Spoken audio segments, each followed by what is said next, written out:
Telereportaje. Napoleón Gómez Urrutia es líder minero, también es senador de la República. Él regresa a la vida política de México cuando aparece en la lista plurinominal de Morena en los primeros lugares. El aparecer en estas listas pues provocó una serie de críticas y señalamientos de distintos actores, incluso de mineros, de grupos políticos, de partidos. Pero bueno, se dio y regresó. A Napoleón le han acusado de distintas cosas, desviar 55 millones de dólares, se le liberaron en su momento órdenes de aprehensión, se fue a Canadá y está de vuelta. Vamos a platicar con él en cabina. Napoleón, qué gusto me da recibirte. Muchas gracias, Emanuel, y gracias por invitarme a tu programa y saludo a todo tu auditorio. Mucha polémica en torno a ti.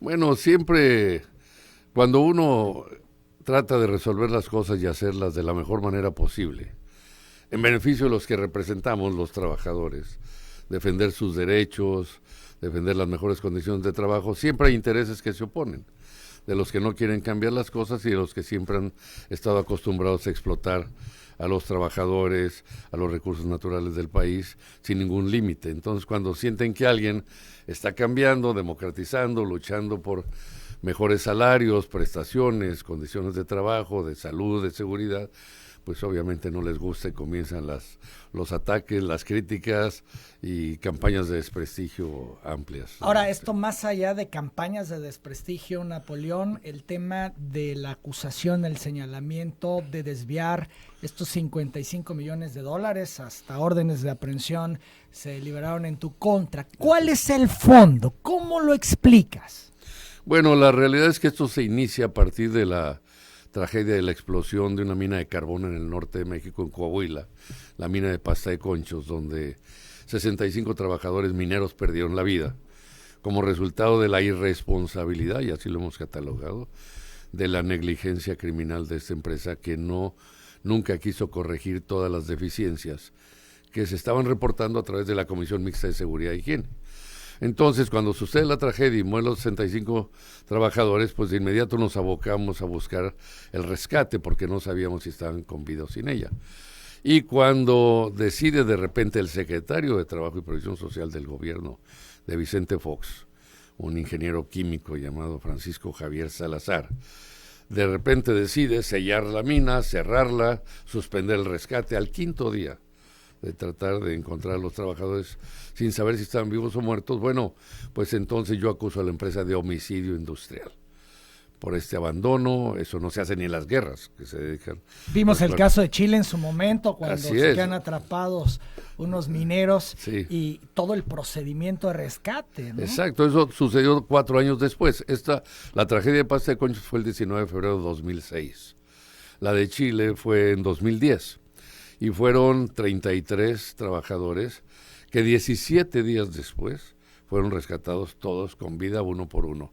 17 días. Aquí suspendieron el rescate al quinto día sin saber si estaban con vida o sin ella. Es un acto criminal, una irresponsabilidad. Esto revienta la liga y por eso te conviertes en automático en enemigo del sistema. A partir de ahí, aparte toda la complicidad del gobierno de Vicente Fox con esta empresa y con otros más, bueno, comienza esta campaña de ataques, de desprestigio, de calumnias, de mentiras, una campaña sucia, cobarde, perversa, verdaderamente, en contra mía, de los líderes y de todo el Sindicato Nacional de Mineros. Se ha comentado que tú sabías de las deplorables medidas de seguridad que se estaban implementando en la mina y cómo se encontraba la mina, que estaba en muy mal estado.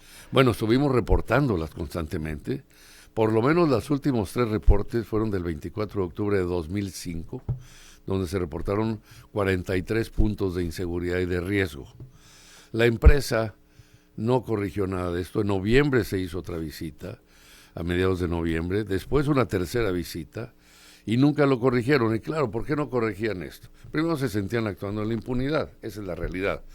El delegado de la Secretaría de Trabajo en el estado de Coahuila era el yerno del secretario de Trabajo, de este ingeniero químico Salazar, y su hijo, el presidente de la Comisión Nacional Reguladora de Energía, y todos muy vinculados con sus empresas de productos químicos de San Luis Potosí como proveedores de Grupo México. Entonces, claro, había una complicidad ahí, casi una mafia, yo diría. Y por supuesto, todos estos reportes que hicimos no los atendieron hasta que ocurrió la tragedia. Hicimos incluso 3 huelgas antes en contra de la empresa, exigiendo corregir las medidas de seguridad que existían, las medidas de inseguridad que existían y poner en práctica un nuevo sistema de condiciones de trabajo.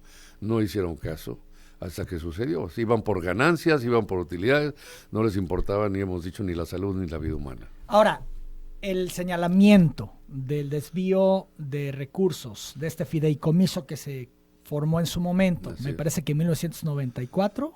Sí, así es. 2004. 2004, bien. 2004. ¿Qué pasó con ese dinero? ¿Por qué argumentan que lo desviaste? Algunos dicen lo desapareció.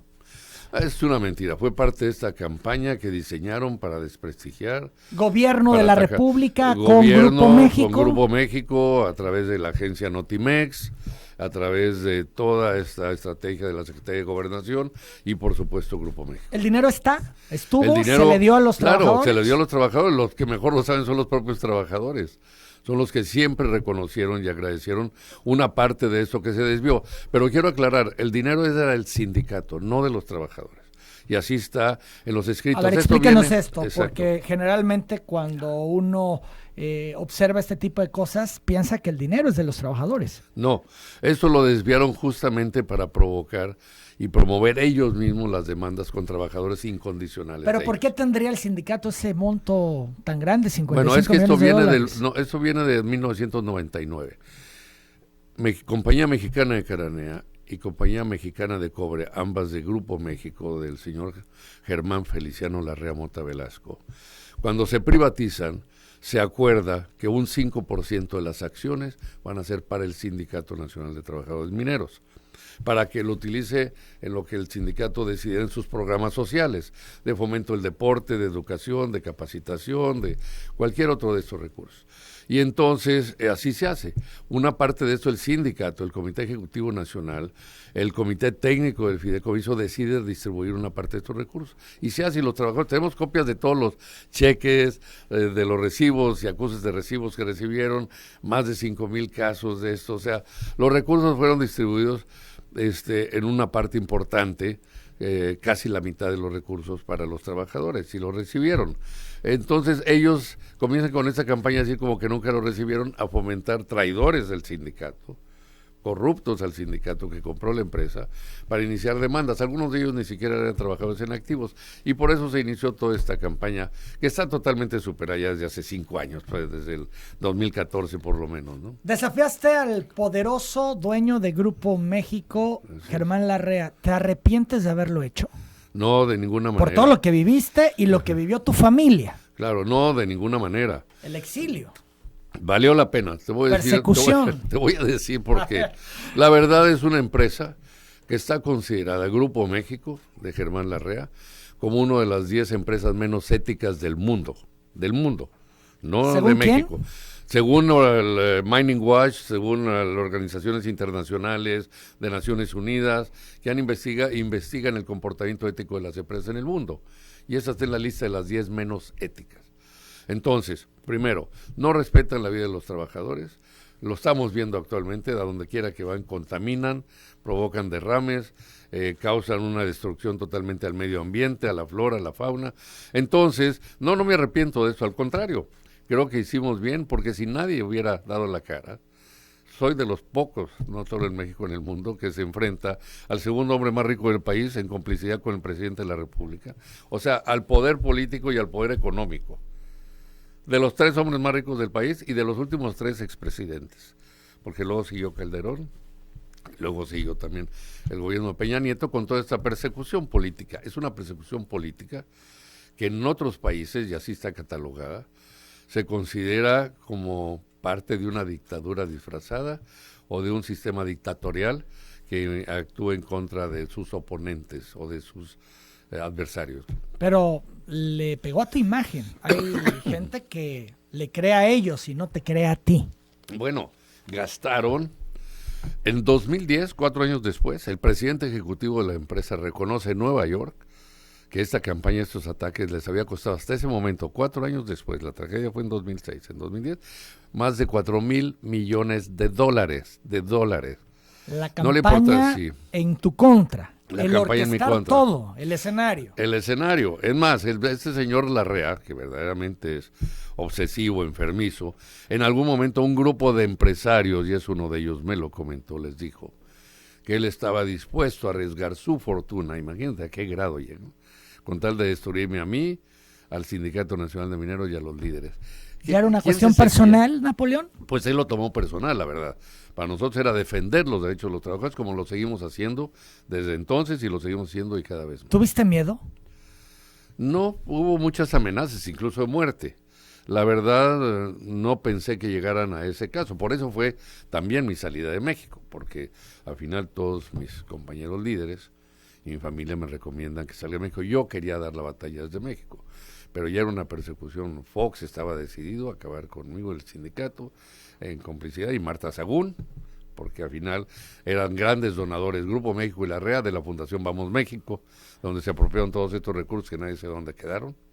Y como ellos, bueno, pues eran los nexos que ahora está rompiendo este gobierno precisamente con toda esa política Con todas las neoliberal de resistencias, explotación. no ha sido fácil. No ha sido fácil, ha sido una resistencia brutal.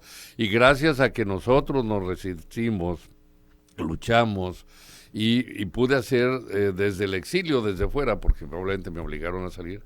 Yo no quería salir, pero hubo un punto en que mis compañeros líderes del sindicato me dijeron, si usted no se va, lo podrán arrestar, lo podrán asesinar, van a acabar con el sindicato, y esto es algo que a nosotros y a nuestras familias nos va a Por eso destruir. decides irte. Entonces decido más en función de ellos, de eso. Yo quería dar la batalla, porque nunca cometimos una falta. La verdad, al contrario, los trabajadores están felices. Los mineros son los trabajadores que reciben los mejores y mayores incrementos de salarios y prestaciones de todo este país. Durante los últimos 13 años así ha sido. Gracias a una estrategia y una política que diseñamos para beneficio de ellos y sus familias. Entonces, bueno, pues esto fue algo que verdaderamente es... esa prepotencia, esa arrogancia de empresarios aliados a los presidentes que existía, esas mafias verdaderamente por... La mafia del poder existe. Claro y la que viviste. existe. La viví, la padecí, y la padecimos en el sindicato de mineros, y logramos, yo creo, con mi regreso como senador, con la frente en alto, dirigiendo no solo el Sindicato Nacional de Mineros, presidiendo la Comisión de Trabajo del Senado de la República, como secretario de la Comisión de Economía del Senado de la República, y miembro de otras 3 comisiones, miembro integrante de la Energía, de la de Minería y Desarrollo Regional y de Relaciones Exteriores. Bueno, pues valió la pena toda esta lucha, este esfuerzo, esta campaña de desprestigio, pero ahora las cosas están al revés, porque ahora los perseguidos son ellos por toda su corrupción. Alonso Ancier Elizondo está detenido, arrestado en España, bueno, ahora medio liberado, pero temporalmente. Germán Larrea, su imperio se le está derrumbando porque nosotros siempre dijimos, a donde quiera que va Grupo México, lo único que hace es llevar destrucción y muerte. No solo en México, en Perú, donde actúan con una empresa minera muy grande, Southern Peru Copper Corporation, y también otra en Estados Unidos. Entonces, donde quiera que van, hace eso, no respetan el medio ambiente. Su avaricia, su ambición por ganancias, no hace que respeten ni el medio ambiente, ni a las personas, ni la salud de nadie, ni las condiciones de trabajo. Bueno, se les está revirtiendo. Ahí está lo estamos viendo todos los días ahora, ¿no? ¿Por qué decides irte a Canadá? Bueno, fue una circunstancia política. Primero es la salida para proteger pues a la organización, para proteger a mi familia, para protegernos de todas estas amenazas, como dije, incluso de muerte que hubo. Y yo tenía una gran relación con los líderes y principales dirigentes sindicales y políticos de Canadá. Entonces, primero tuvimos una estancia temporal en Estados Unidos. Fuiste refugiado primero, luego te otorgan la residencia y al final la ciudadanía. Sí, pero no fui refugiado nunca. Yo nunca solicité asilo, no. No, nunca solicité asilo. La verdad, tenía tal apoyo político y solidaridad de los dirigentes políticos nacionales de Canadá y de los líderes sindicales que no fue necesario.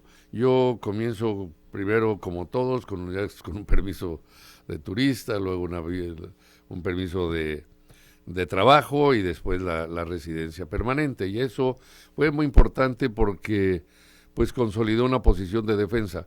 Canadá, quiero decir, es un gran país que respeta verdaderamente el sistema de justicia. Es un país de los pocos en el mundo que nadie se atreve a ordenarle a un juez que actúe en contra de una persona como lo vemos todos los días aquí. ¿Qué les pusiste en la mesa para que creyeran tu versión? La verdad. Y la verdad es que y ellos lo vieron, y lo vieron en los trabajadores, lo vieron en los leales y valientes mineros mexicanos que me dieron un apoyo total, que 6 veces me reeligieron unánimemente desde Canadá, algo que no es pocas veces visto, y que todavía regreso a México y me vuelven a reelegir para seguirlos dirigiendo unánimemente en convenciones democráticas, con presencia de notarios públicos. Todas las convenciones así las hacemos. Bueno, pues soy un caso de los pocos, si es que hay otros en el mundo. Son las 8 de la mañana, 36 minutos. Estamos platicando con Napoleón Gómez Urrutia, líder minero, senador de la República. Napoleón, vamos a la pausa. Al regresar, ¿cómo llegas con AMLO? ¿Quién te lo presenta? ¿Lo conocías de antes? ¿Qué le dices? ¿Y cómo va contigo a pesar de todas las críticas que recibió? Volvemos. En Eléctrica Silva tú siempre encontrarás un extenso surtido y descuentos